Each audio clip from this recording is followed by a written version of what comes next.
और अभी आपको अपडेट करें कि सरकारी स्कीम के तहत रवां साल 89,000 पाकिस्तानी हज का फरीज़ा अंजाम देंगे। साथ ही साथ कराची से 21,000 से ज़ायद आज़मीन हज पर रवाना होंगे। आपको बता दें कि वफाकी वज़ीर मजहबी उमूर सरदार यूसुफ की कराची में मीडिया से गुफ्तगू। उनकी जानिब से कहा गया कि आज़मीन हज की रिहाइश के लिए मक्का और मदीना में बेहतरीन इंतजाम किए गए हैं।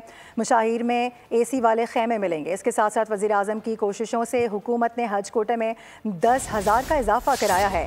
निजी हज ऑपरेटर्स ने बर वक्त सऊदी हुकूमत की हिदायत पर अमल नहीं किया था।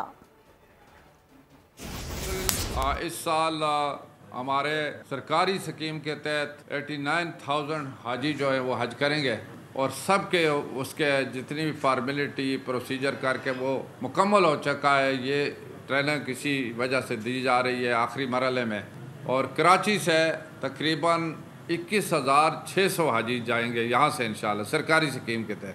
मैं सऊदी अरब भी गया, वहाँ के इंतजाम भी देखे और वहाँ रिहाइश भी अल्हम्दुलिल्लाह मदीना मुनव्वरा में तो सब मरकजिया में रहेंगे। सब के लिए अच्छी जो बिल्डिंगें जहाँ तक मुमकिन हो सका है वो ली गई हैं। सब्सक्राइब करें और बेल दबाएं ताकि कोई खबर रह न जाए।